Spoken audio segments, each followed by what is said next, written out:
करण जौहर जो कि Indian film industry के एक बहुत ही जाने माने डायरेक्टर हैं, प्रोड्यूसर हैं। हम मिलेनियल्स के लिए उनकी जो मूवी थी वो ऐसी होती थी कि वो जो अनबिलीवेबल चीज़ें होती थी वो भी हम बिलीव करने लगते थे। उनकी कुछ आइकॉनिक मूवीज़ हैं जैसे कि कुछ कुछ होता है, कभी खुशी कभी गम, कल हो ना हो, student of the year. So these were the movies जिन्होंने बॉक्स ऑफिस पे रूल किया था फॉर देयर एक्स्ट्रावेगेंस। बट आज करण जौहर का जो प्रोडक्शन हाउस है, जो धर्मा प्रोडक्शंस है, वो स्ट्रगल कर रहा है क्योंकि उनकी जो कॉस्टिंग है वो बढ़ रही है, रेवेन्यू डिक्रीज़ हो रहा है, जिसकी वजह से उन्हें अपना जो धर्मा था उसके 50% स्टेक्स जो हैं बेचने पड़ गए, सेल करने पड़ गए to Serum institute's Adar Poonawalla for ₹1000 crore. लेकिन क्यों ये जो ट्रांजिशन हो रहा है, ये क्यों हो रहा है? क्यों करण जौहर जिन्होंने इतनी अच्छी अच्छी मूवीज़ बनाई हैं, उनका जो प्रोडक्शन हाउस है वो अच्छा नहीं कर पा रहा? क्या इसका रीज़न आज का जेनजी है, यूथ है, जो कि अब जो फेरी टेल्स हुआ करती थी उनसे अट्रैक्टेड नहीं है, थिएटर्स नहीं जाना चाहते and they prefer a content which is available to them online at their time and convenience. क्योंकि OTT की वजह से जो कंटेंट है अब वो बहुत ज़्यादा अवेलेबल है। पहले कुछ मूवीज़ होती थी जो अच्छी रिलीज़ होती थी, उन्हें देखने के लिए थिएटर जाया जाता था। अगर किसी ने थिएटर में मिस कर दी है तो फिर वेट करना पड़ता था कि कब वो टीवी पर आएंगी या उनकी जो DVDs हैं वो अवेलेबल होंगी। लेकिन आज की तारीख में इतना ज़्यादा कंटेंट हमें ऑनलाइन अवेलेबल है कि हमें इतनी नीड नहीं लगती। शायद अगर हम वो मूवी छूट भी जाएगी तो कुछ टाइम बाद वो OTT प्लेटफॉर्म्स पे आ जाएगी। तो शायद यही रीज़न है कि जेनजी को अब थिएटर जाने का, पिक्चर हॉल जाने में ज़्यादा कुछ ROI नज़र नहीं आता, क्योंकि it's just an outing for them rather than the content.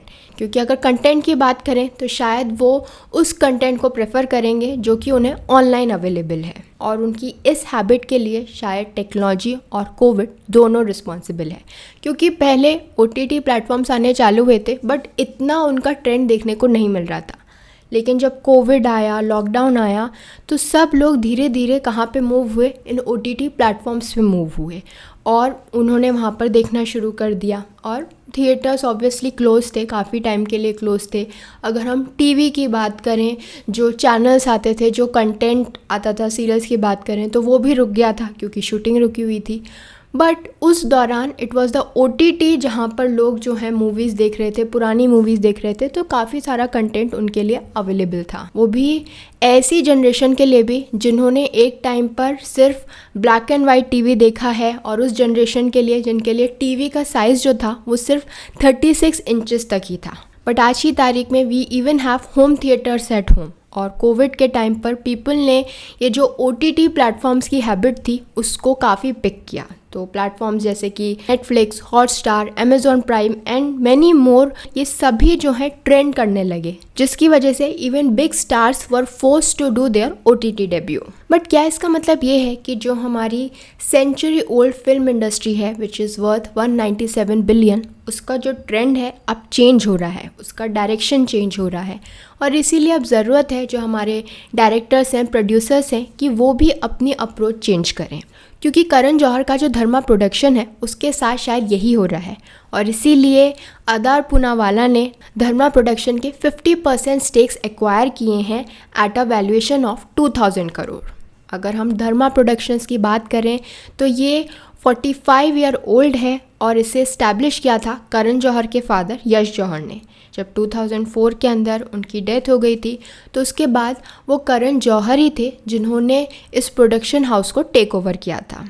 But Dharma production की जो एक अच्छी बात है वो ये है कि उनकी पहली फिल्म से ही उन्होंने बहुत क्लासिक मूवीज़ दी हैं। जैसे कि जो उनकी पहली मूवी थी इट वाज दोस्ताना इन 1980, और उस टाइम पर ये जो मूवी थी उस साल की ब्लॉकबस्टर मूवी थी। सबसे ज़्यादा रेवेन्यू इस मूवी ने अर्न किया था। इसके अलावा भी धर्मा ने काफ़ी सारी आइकॉनिक मूवीज़ दी हैं, जैसे कि अग्निपथ, कुछ कुछ होता है, कभी अलविदा ना कहना, राजी एंड मैनी मोर। लेकिन आज जो धर्मा है वो स्ट्रगल कर रहा है। उसका जो रेवेन्यू है from operations it has decline by over 50%, और जो नेट प्रॉफिट है वो भी कम हो गया है। पिछले साल वो प्रॉफिट 10.6 करोड़ था और इस साल जो वो प्रॉफिट है it is just 59 lakh rupees.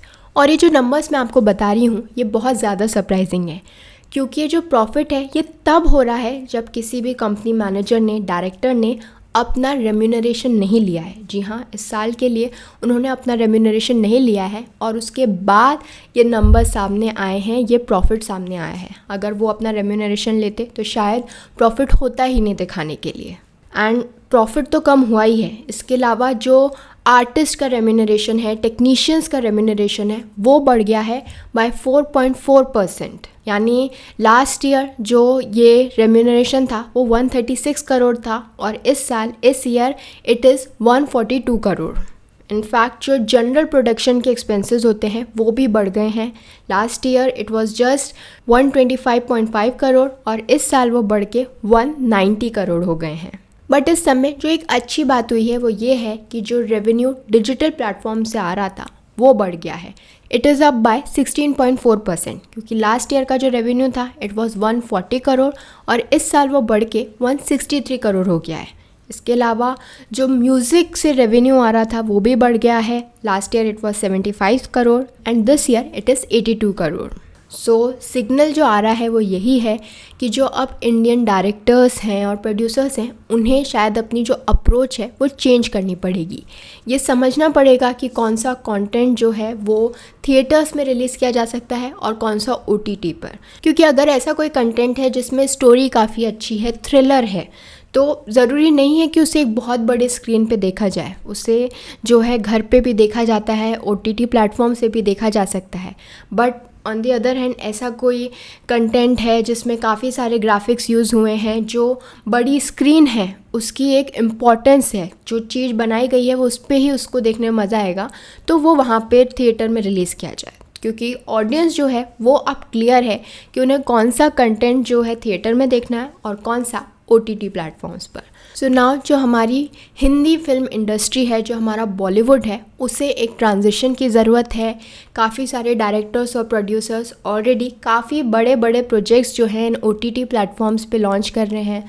For example Sanjay Leela Bhansali की जो हीरा मंडी थी वो एक बहुत बड़ा प्रोजेक्ट था, बहुत एक्सपेंसिव प्रोजेक्ट था, जिसे उन्होंने नेटफ्लिक्स पर रिलीज़ किया, ना कि उसकी एक मूवी बना के जो है थिएटर में रिलीज़ की। And it was one of the most watch series, जिसके अंदर काफ़ी बड़े बड़े आर्टिस्ट थे, शामिल थे। बहुत सारे बड़े बड़े स्टार्स अपना OTT डेब्यू कर रहे हैं, शायद इसीलिए क्योंकि उन्हें ये ट्रांजिशन अब दिख रहा है। I hope this information analysis was helpful to all of you. Thank you for watching this video और प्लीज़ मेरे चैनल को लाइक, शेयर एंड सब्सक्राइब करें। Thank you.